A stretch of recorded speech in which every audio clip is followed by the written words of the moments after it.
All right, folks, let's do the new moon in Leo video. New moon occurs on August the 4th, on the same day that Venus enters the sign of Virgo, but more importantly, on the same day that Mercury goes retrograde. Now, for some people, based on time zone, the new moon will occur on August the 4th, and Mercury will go retrograde on August the 5th. However, we have a new moon in Leo with a Mercury that is stationary, getting ready to change directions at the time of the new moon. It's getting ready to go retrograde. You're welcome to look at my previous videos for greater context. I've done a weekly overview, a monthly overview, which is really the video that's most related to the new moon in Leo, and then videos on the new eclipses, etc. This is not me just kind of telling you.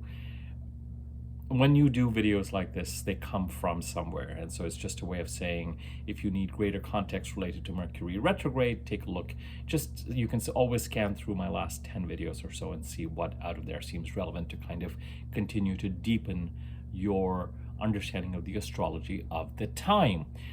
The new moon in Leo occurs shortly after, a few days after, the Sun trines the North Node. The Sun transiting Leo trines the North Node, currently in the sign of Aries, and Mars trining Gemini. Mars transiting Gemini trines the South Node in Libra.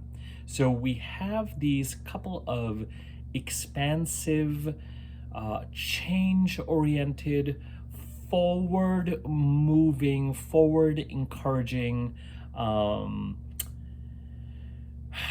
endings and new beginnings, releasing in the sign of Libra, the house related to the house occupied by the sign of Libra in your birth chart, leaning towards the house occupied by the sign of Aries in your birth chart, transits with the Sun transiting Leo and Mars transiting Gemini, acting as sort of catalysts to these trigger points.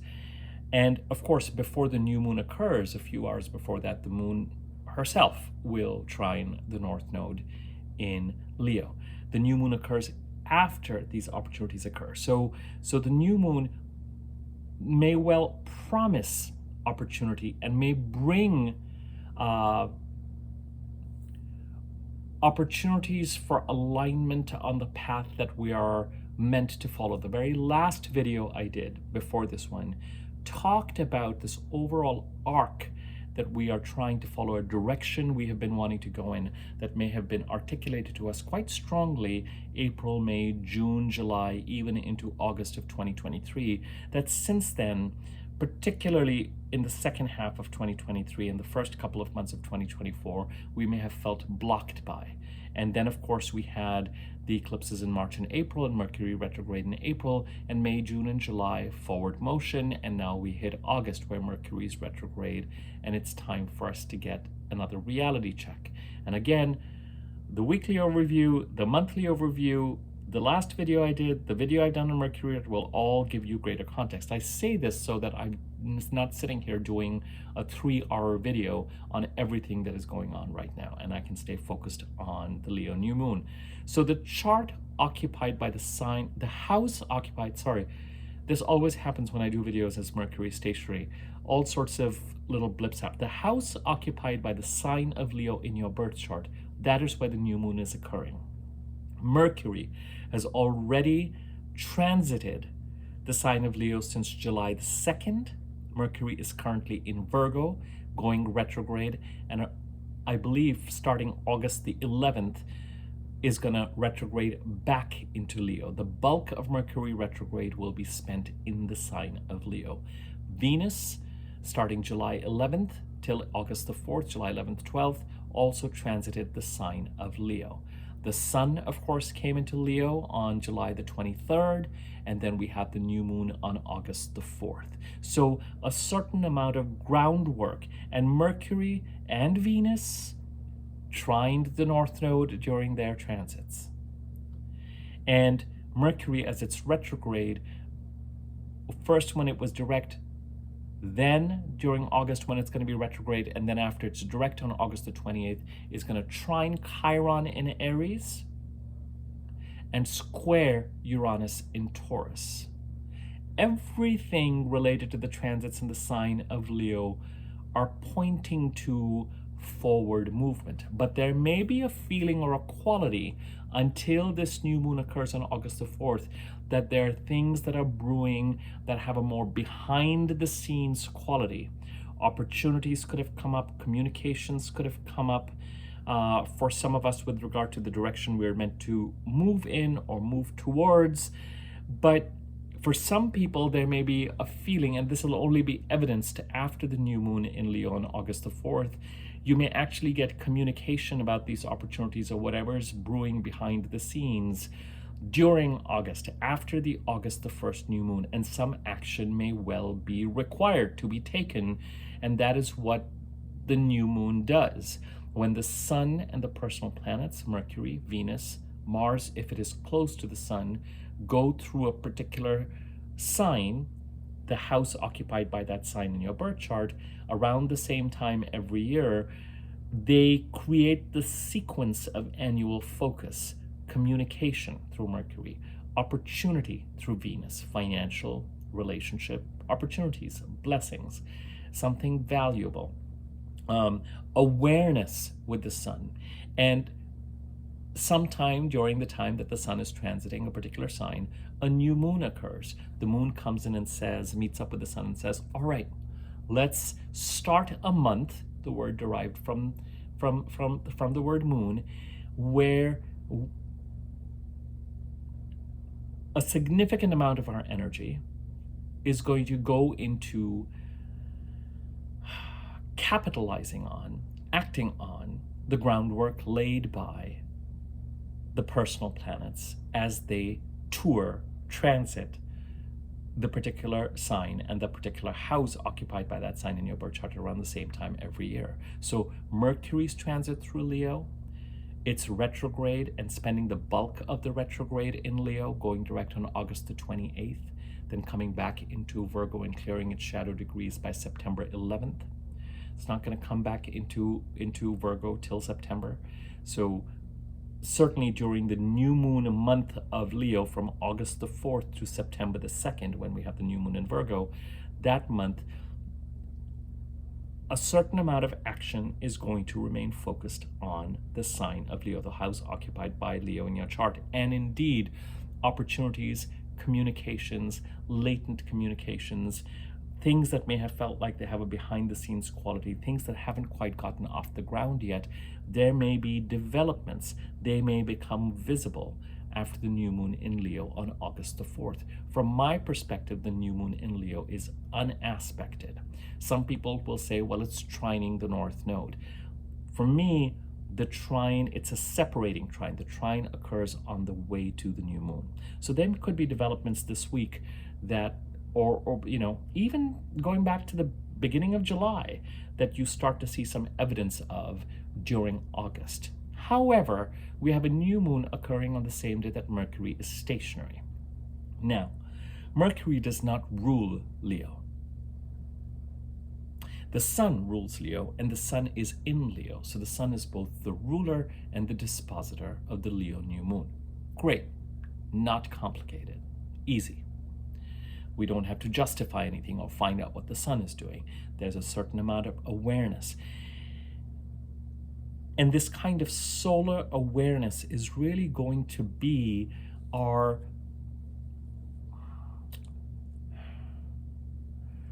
biggest ally as we navigate the month created by the Leo new moon from August the 4th to September the 2nd. Now, wherever the moon is and wherever Mars is where the bulk of our energy goes. Mars is currently in the sign of Gemini. Mars is getting ready to conjunct Jupiter. It is slightly over a 5-degree orb, so I don't consider it a massively important input or an imprint on this new moon, but it's something that we should take into account. Certainly, the astrology, as not this coming week, but the week after that. I think Mars conjuncts Jupiter on August the 14th or close to that. But we're going to start to feel the effect of that new moon building starting next week, a couple of days after that new moon. So we'll talk about that. But Mars in Gemini and the new moon in Leo, it will not surprise me if during the month of August, those are the two places, those are the two parts of your chart where the bulk of your energy is going. Now, it's a pretty diffuse chart at this point in time. We've got Pluto in the very first degree of Aquarius retrograde, getting ready to enter Capricorn in the beginning of September. We've got Saturn and Neptune in Pisces. We've got Chiron and the North Node in Aries. We've got Uranus in Taurus. We've got Mars and Jupiter in Gemini. And of course, we've got the Sun. And currently, as I do this video, Venus in Leo. And then we've got Mercury in Virgo and the South Node in Libra. So developments, attention needed just about everywhere, really. But where the moon is and where Mars is where a lot of our attention and energy goes. Now, first thing, therefore, with this Leo new moon, opportunities, forward movement in the direction that we want to go in with alignment, opportunities in alignment with the Aries North Node and the Libra South Node eclipses, which continue to exercise that influence till the end of the first week of June of 2025. And if you want to know why I'm using that particular date and that arc, take a look at the video I did just before this, okay? That talks about the Aries and the Libra eclipses and the arc created by them and the direction created by them. But there could be, but the fly in the ointment, as I was getting ready to say, is that Mercury is stationary. When we have a Mercury stationary with a new moon, whatever benefits or opportunities that new moon is trying to create, specifically for people who have Mercury direct in their birth charts, are often deferred.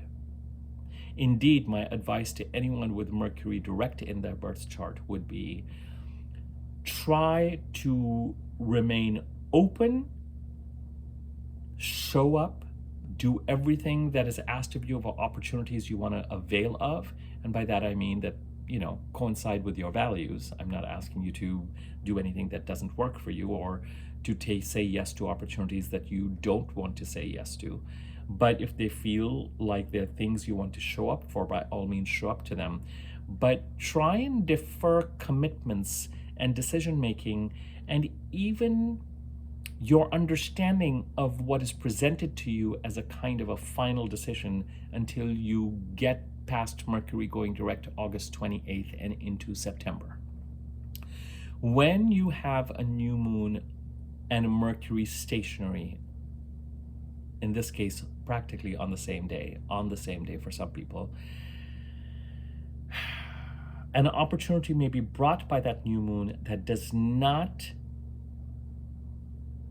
get final structure, final decision-making, and progress until Mercury goes direct and starts to gather speed. So it could be that August brings something that you show up for and things really start to move forward on it September, October, November. Indeed, if you have Mercury direct in your birth chart, especially, it may be to your benefit to, even if someone comes to you and says, this is what it is, this is how it's going to roll out, this is what it's going to be, this is how many days it's going to take, this is what this project is about, this is what this job is about, etc.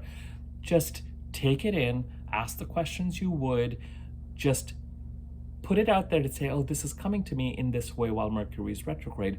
I wonder once Mercury is direct after August the 22nd, if something about it is going to change, if something about it is going to shift. The larger purpose of Mercury retrograde is to give you a reality check around those things that are in your blind spot related to forward movement that you may have made in May, June, and July. That is the primary purpose of this Mercury retrograde. With Mercury retrograde, during August, developments related to past projects, especially if they had significant developments in prior Mercury retrogrades, may come up. Prior things that you have been working on that have gone latent or that have gone dormant could resurrect themselves. could. Primary purpose of a Mercury retrograde is to give you a reality check related to forward movement you may have made in May, June, and July, and that may have an overall connection to this direction in the Aries part of the chart that you're trying to move towards, that requires you to release something in the Libra part of the chart. Number two, logistical craziness related to Mercury retrograde, miscommunications, crossed wires, travel delays, lost bags, misspeaking, technology glitches, breakdowns, etc. may well occur, especially between now and August 6th or so, around the time when Mercury is going retrograde, when the retrograde Mercury conjuncts the Sun on August the 18th, and when Mercury goes direct August the 28th. Indeed, in terms of getting a reality check, the dates of August 4th, 5th, and August 28th are very, very important.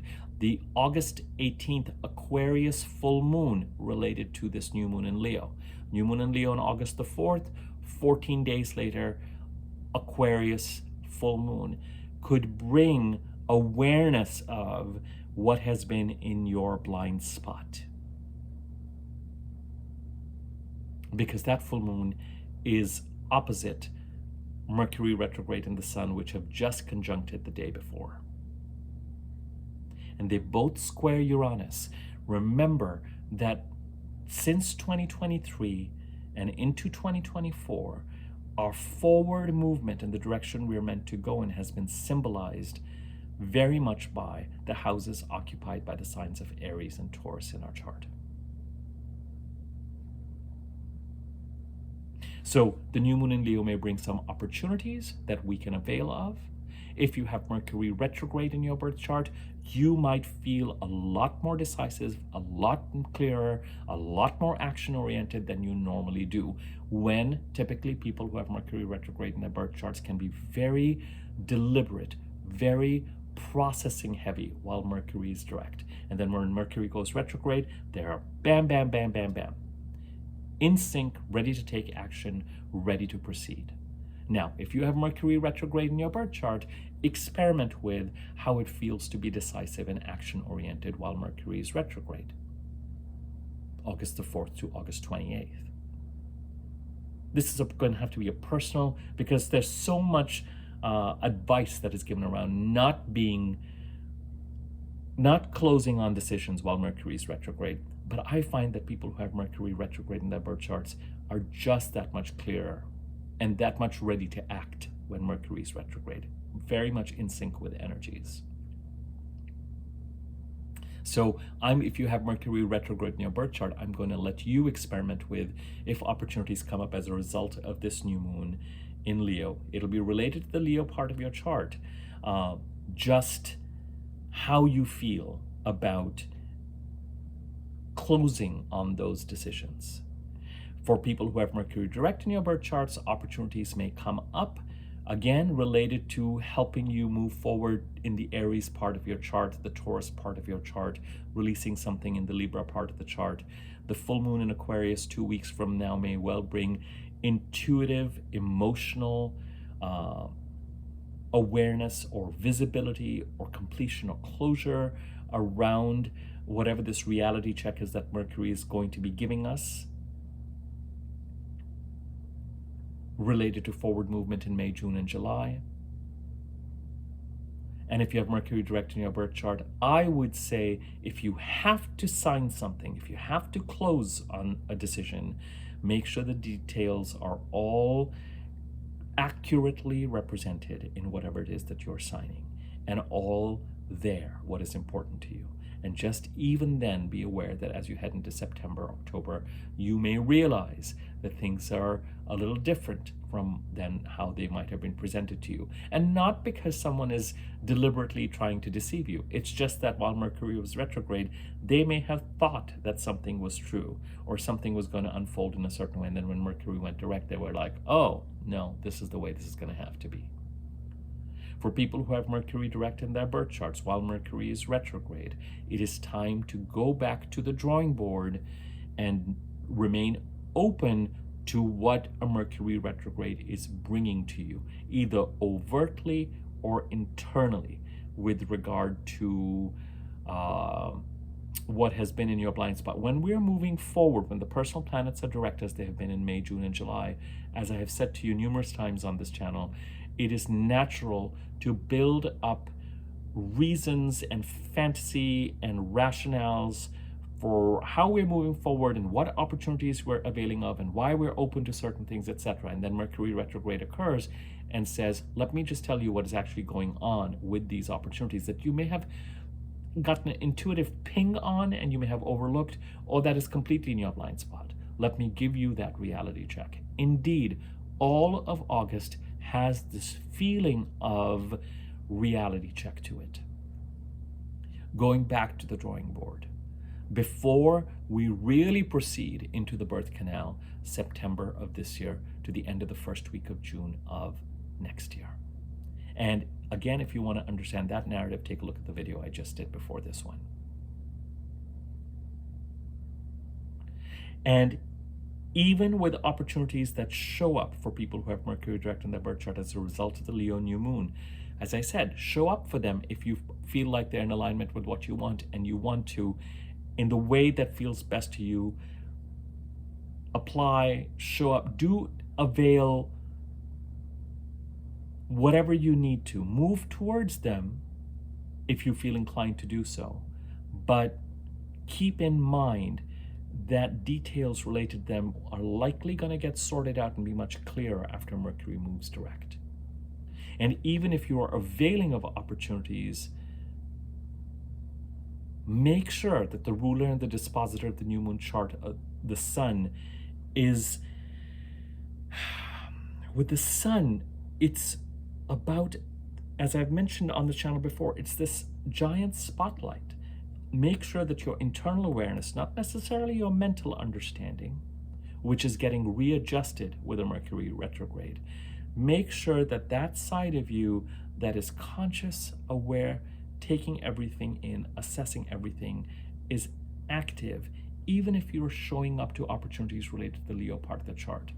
Another thing during the month of August is that Venus is going to be transiting Virgo for much of August. So in the Virgo part of our chart, we may well be getting financial relationship opportunities and blessings. But again, because Mercury is retrograde, until Mercury is direct and until the September 2nd new moon in Virgo, we may not be able to avail of those opportunities until we head into September, October, November.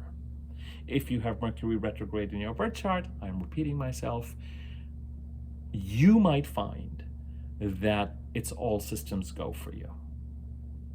You're ready to make decisions, you're feeling inclined, you're feeling productive, you're getting things done, you are that much more decisive, you're that much quicker. And I'm going to have to let you experiment with each Mercury retrograde that you go through, what your relationship is with regard to what you commit to and what you choose not to commit to while Mercury is retrograde. It's going to have to be a very personal thing for you. But I find that people who have planets retrograde in their birth chart are aligned with the energies of that planet and what that planet is trying to achieve with a particular transit, and with the energies of that planet that are working for our best interests when that planet is moving in the direction that it was in their birth chart. So if you have Uranus retrograde, you may experience Uranus's liberating and authenticizing, for lack of a better word, your journey in the part of the chart that Uranus is transiting while Uranus is actually retrograde in the heavens. Similarly with Mercury. The speed and efficiency and decisiveness that Mercury tries to exercise on a day-to-day basis may be felt much more keenly. And it's not a question of feeling disadvantaged. I think that, for example, Jupiter retrograde people, I find manifest as much as Jupiter direct people within the 4 months every year that Jupiter is retrograde. During the rest of the time, they're in action, and they may not be able to manifest things in a decisive way, but they are learning, they are experiencing, they are factoring all their learnings, lining up everything, And then when Jupiter goes retrograde for those 4 months, it's like bam, bam, bam, bam, bam, bam, bam. Okay, so the other aspects around this new moon, which for me is unaspected, brings opportunities, but overall, August has, for people who have Mercury direct in their birth charts, a kind of a sense of pause, show up, be in action, but let Mercury deliver its reality check to you while it is creating logistical mayhem, as Mercury loves to do.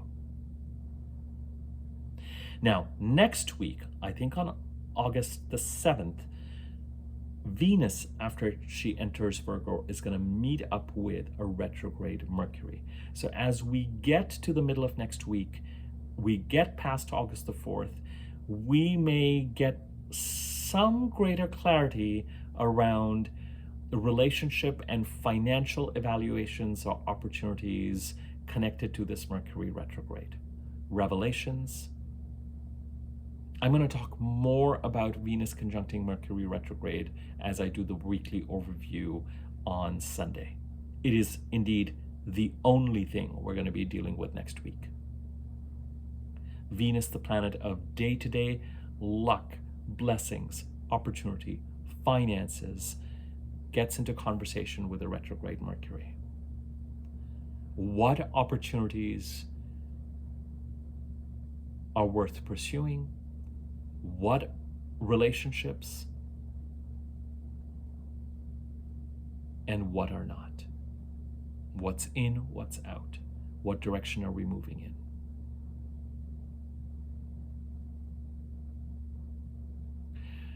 Mercury stationary, Venus conjuncting. There's a larger transit that is really active in 2026 to 28, and I've done a video about this. Uranus in Taurus is getting ready to trine Pluto in Aquarius. Now, the trine occurs after Uranus enters Gemini and Pluto comes into Aquarius for good after November of this year. But these planets are within a 5-degree orb of each other right now. I think it's kind of a distant drumbeat that is pointing to the future, that if you really can interpret what Uranus is trying to do in the Taurus part of your chart and how Uranus's entry into the Gemini part of the chart is going to help you carve out its more authentic path in the Gemini part of the chart.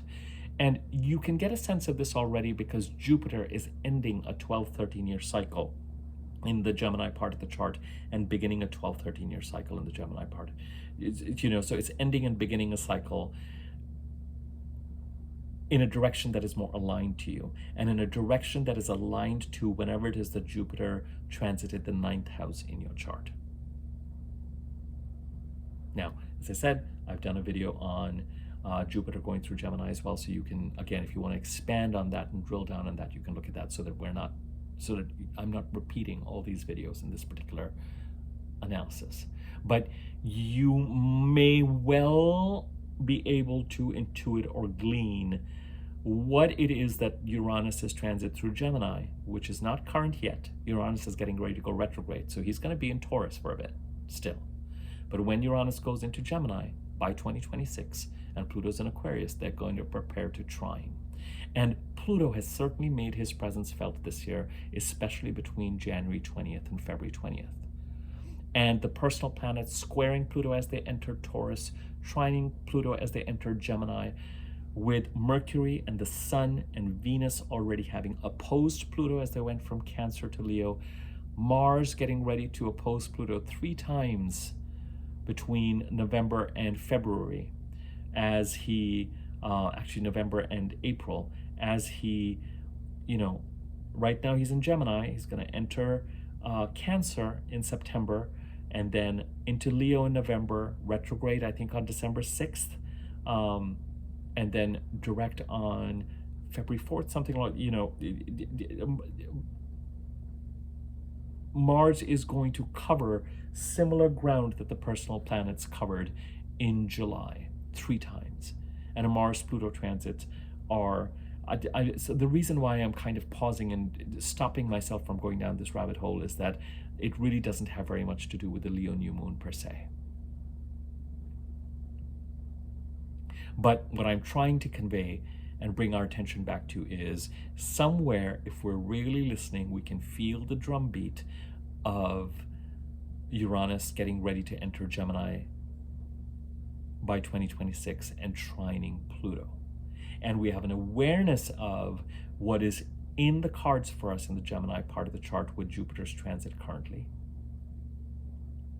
with regard to what alignment would feel like in the Gemini part of the chart, house occupied by Gemini in your chart, and how that could support Pluto making his transformation in the Aquarius part of your chart. And we may have really felt the message or the inauguration of that transformation in the Gemini part of, in the Aquarius part of the chart between January 20th and February 20th of this year. The other major transit that simply cannot be ignored, imprinted onto this new moon in Leo, and very much as we head towards the full moon in Aquarius, will make its presence felt more and more and more, is Jupiter squaring Saturn. Jupiter in Gemini, squaring Saturn in Pisces. Jupiter and Saturn conjuncted in December 2020, and this is the first square after they met up. Now, December 2020, I don't know about you, but it's a blur to me. But Jupiter and Saturn conjuncted in the sign of Aquarius, the planet of endings, auspicious new beginnings, alignment, expansiveness, a connection to our goals and our authentic self. Jupiter meeting up with the ultimate let's get real planet, Saturn, in December 2020, in the Aquarius part of the chart. I'm only bringing that conjunction up less for the square, but more because with Pluto having entered Aquarius for the second time this year, the first time in 2023 briefly, and having really made its presence felt between January 20th and February 20th of this year in the Aquarius part of the chart, there could very well be a connection to Jupiter and Saturn conjuncting in December 2020 that this Plutonian transformation is going to pick up on. On a larger perspective, Jupiter squaring Saturn is very much in keeping with this idea of a reality check. Jupiter ending a 12-13 year cycle, starting a 12-13 year cycle, trying to align you in the direction that is right for you in the Gemini part of the chart, is stopped by Saturn. They come to a stop sign at a 90-degree angle. And Saturn says, you can't move forward unless you make a change that is going to serve what I am trying to do in the Pisces part of the chart, to stabilize this, either to create structured plans towards artistic or spiritual goals in the Pisces part of your chart, the house occupied by Pisces, or to stabilize a crisis of loss and deception and gaslighting in the Pisces part of your chart. Jupiter, the faster moving planet, has to do something, end something, start something, end something. It's the endings that are important with Jupiter to allow Saturn to continue to stabilize the Pisces part of the chart. And Mars and Jupiter conjunct before this square. And Mars is going to maybe also squaring Saturn and then Neptune. Well, Mars is going to square Neptune right at the very end into early September, but Mars is going to be squaring Saturn during August. A Mars-Jupiter conjunction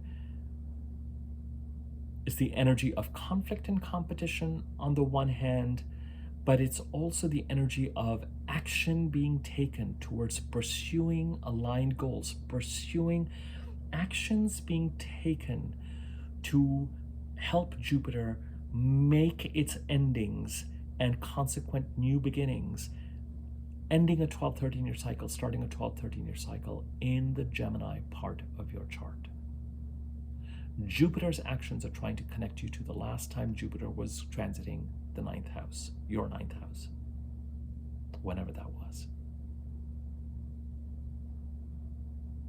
And whatever overall goals you identified for yourself when Jupiter was transiting the ninth house, your ninth house in your chart. And Mars will require us to take action, or it could be that action is taken for us through conflict, through competition, through someone who challenges us. With Mars, there is the energy of, I'll use a big dramatic word, war, but there's also, it could be that you become very aware of the alignment between what you want to end in the Gemini part of the chart and how some of those people or those topics or subjects feel toxic to you, and how they're going to create a clearing for the new to enter in the Gemini part of your chart. And somewhere that work is really necessary and important to allow Saturn to stabilize in the Pisces part of the chart. Energetically, it is going to feel a little bit like the direction and path of our alignment and the big lucky breaks is checked by Saturn in Pisces.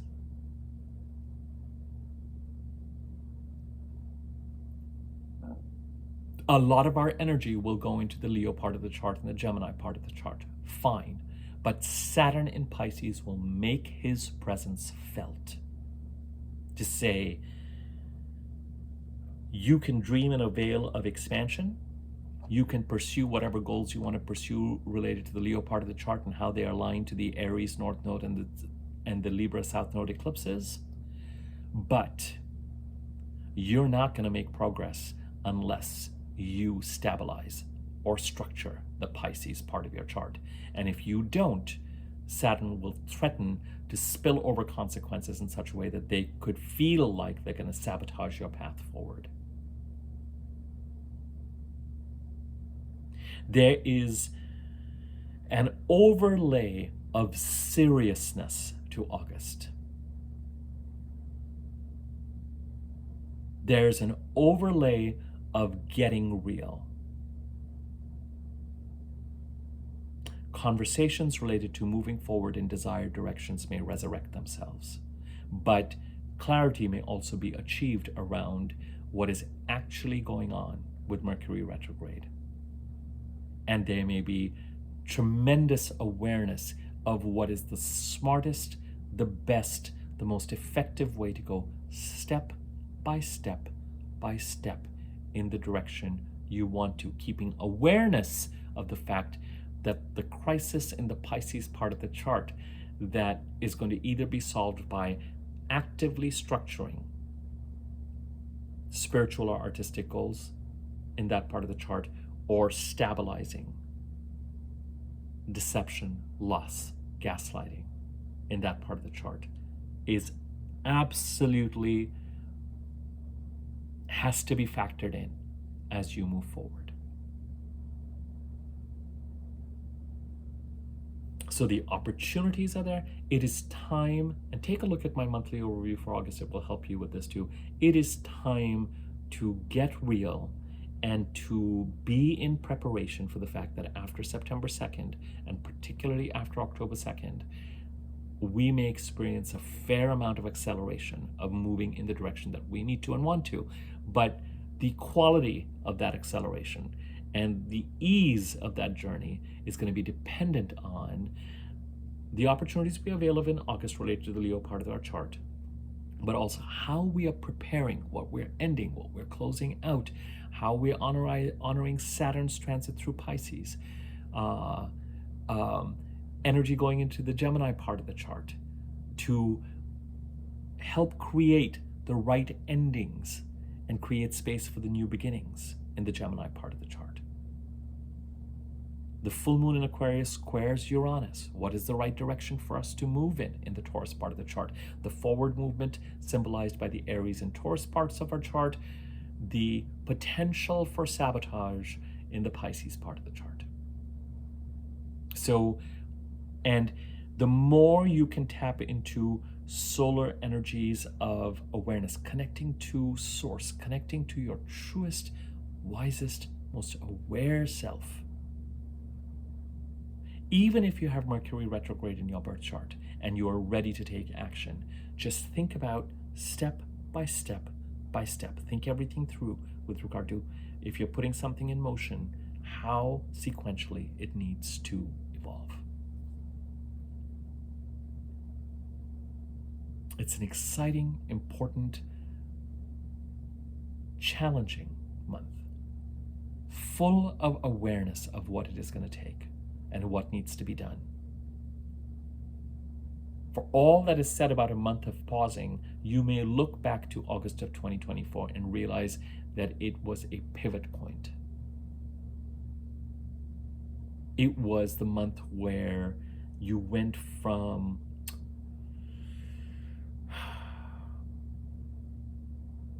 pondering, planning, moving in a certain direction to doing what it needs to be done, so that by the time you get to September, you really are on a boat moving in that new direction. And as I said to you in the very last video I did that looked ahead to June 2025, it's not as if you're going to have more retrogrades. We have 4 retrogrades we're going to have to deal with between Thanksgiving, or November the 20th, 21st, or thereabouts, and the middle of April. Mercury retrograde, Mars retrograde, and then Venus and Mercury retrograde before we are really through. But there's an overall birth canal between September of 24 to the end of the first week of June of 2025 that August is trying to prepare us for, both in opportunities that we might decide to avail of and the work we need to do to determine how we're going to get from A to Z.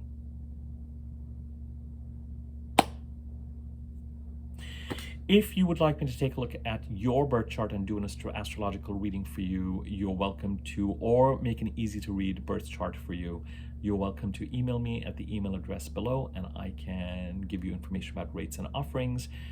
Feel free to subscribe to my YouTube channel if you have not. There's a bell icon next to the subscribe button. Hover over it, click on the wiggly bell on top, and you'll be notified whenever I do new videos. There's a thanks button below this video, so you can use that to contribute to the channel if you like. Comment, like the video if you wouldn't mind, and if you feel inclined to do so, it gives the video greater circulation on YouTube.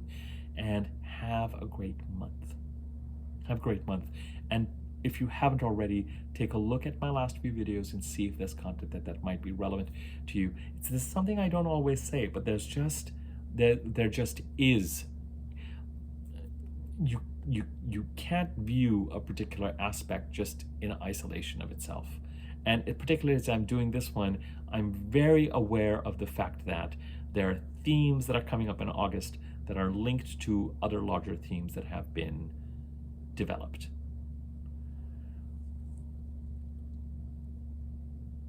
I'm not even going to start to confuse the issue in relationship with, I'm not even going to, the first of the eclipses on the Pisces-Virgo axis, which is going to be on September the 17th. But somewhere during this time, this is not related to the Leo new moon though, but somewhere during this time, since July the 17th, we can feel that lunar eclipse, which is the first eclipse that we're going to hit in the middle of September 17th, is also kind of making its presence felt. So that's why, if you want to get a sense of the energy of the time, you're going to have to factor in different things. But as far as the new moon in Leo is concerned, this is what I have to tell you. Okay? Thank you. Take care.